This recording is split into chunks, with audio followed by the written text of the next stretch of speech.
Saxo Bank, l'expert de la bourse en ligne présente Sud Radio, les incontournables de la bourse. Thomas Binet. Nous nous retrouvons comme tous les lundis soirs avec notre consultant Fabien Cariel, directeur général de Saxo Bank, pour parler bourse et marché financier. Bonsoir Fabien. Bonsoir Thomas. Fabien, les ETF, les trackers, sont devenus en quelques années l'un des supports d'investissement préférés des épargnants. Mais derrière ce terme générique se cachent des réalités très différentes. Pouvez-vous essayer de nous démêler tout ça ? Oui, alors un ETF, Oui. Exchange Traded Fund, donc un fonds qui cote en bourse. Oui. Et un fonds, donc, puisqu'il cote en bourse, il y a une liquidité, donc on peut l'acheter et le vendre sans problème sur un marché réglementé à tout moment de la journée tant que le marché est ouvert. Et c'est un fonds qui investit dans un panier d'actions. Donc, quand on achète un ETF, on investit dans des actions indirectement puisqu'on passe par un fonds d'investissement qui est liquide, mais on investit dans des actions. Alors, vous venez de commencer à nous parler des ETF, justement, et on entend souvent parler d'ETF capitalisants ou d'ETF distribuants.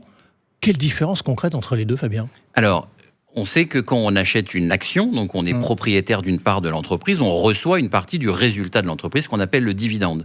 Donc un ETF investit dans un panier d'actions, plusieurs actions. Quand les actions dans lesquelles l'ETF investit payent un dividende, l'ETF distribuant va les distribuer à la personne qui a acheté l'ETF. Donc on va avoir un revenu en espèces sur son compte, alors que l'ETF capitalisant, la société de gestion qui gère cet ETF va réinvestir les dividendes dans le titre de la société. Donc, il réinvestit, il capitalise les dividendes reçus dans l'investissement principal. Mais alors, très concrètement, comment on les différencie ? Alors, quand on regarde le nom, alors parfois c'est un peu barbare, il faut le reconnaître, D'accord. le nom d'un ETF, ça commence par le nom de la société de gestion qui gère. Donc, on a une très grosse société de gestion en France qui s'appelle Amundi, donc ça commence par souvent le nom de la société de gestion. Ensuite, on a ETF, pour dire ce que c'est. Ensuite, on va avoir l'indice qu'il réplique, donc par exemple le MSCI World, donc l'indice dont on parle assez régulièrement, qui représente l'investissement dans les sociétés des pays développés.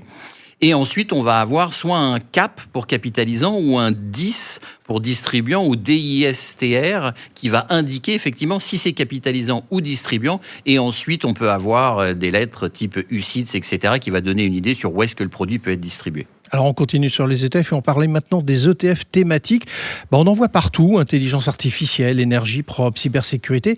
Est-ce que ça vaut vraiment quelque chose aujourd'hui ? L'avantage d'un ETF, c'est un moyen. Donc, ça permet d'investir de façon diversifiée. Donc, si on veut investir sur l'intelligence artificielle, il faut s'assurer que l'ETF qu'on choisit va effectivement investir dans beaucoup de sociétés et pas concentrer ses investissements dans 3 ou 4 valeurs. Parce que sinon, l'ETF perd son but. Donc, un ETF, ça réplique un indice ou ça peut répliquer un secteur économique, mais dans ces cas-là, il faut regarder effectivement si c'est pas un indice connu du secteur économique, dans quoi est-ce qu'on investit régulièrement, et ce qui est important, c'est est-ce qu'on croit dans le secteur. Il y a aussi un type quand même d'ETF, Fabien, dont on parle peu, mais qui est assez fascinant. Ce sont les ETF pondérés par le PIB, produit intérieur brut. Qu'est-ce que c'est ? Alors, un ETF, quand par exemple on prend les ETF qui investissent dans les sociétés des pays industrialisés, le fameux MSCI World, le poids de chaque pays est celui de la taille de la bourse du pays. Donc, on va prendre la capitalisation de ces sociétés et c'est ça qui va décider le pourcentage d'investissement aux États-Unis, de l'investissement en Europe ou au Japon. Quand on prend le PIB, on prend effectivement le produit intérieur brut, donc le poids économique du pays, et c'est le poids de l'économie du pays qui va définir le pourcentage d'investissement dans un pays. Donc, typiquement aux États-Unis, où la plupart des sociétés internationales peuvent être cotées, effectivement, il y a une surpondération des États-Unis, alors que quand on pondère par le PIB, on a une représentation plus réelle de l'économie. Alors, soyons quand même pragmatiques, Fabien, parce qu'avec tout ça, comment un investisseur particulier s'y retrouve ? Il y a des milliers d'ETF disponibles en réalité. Effectivement, il faut bien regarder qui propose l'ETF, donc prendre une société de gestion reconnue, gage de crédibilité et du sérieux de la gestion de cet ETF, regarder les frais associés à cet ETF, qui sont pour la plupart du temps raisonnables, mais ça peut être quand même du simple au double, de 0,1 à 0,2, c'est quand même 2 fois plus cher. Quand je dis 0,1 à 0,2, je parle des frais de gestion en pourcentage de l'investissement. Et enfin, est-ce qu'il est distribuant, capitalisant, qui sont des petits détails qui ont moins d'importance, mais qu'il faut quand même regarder, parce que ça peut avoir un impact sur votre objectif. Merci Fabien pour toutes ces explications sur les ETF et on vous retrouve lundi prochain pour un autre numéro d'Oser Investir, les incontournables de la bourse.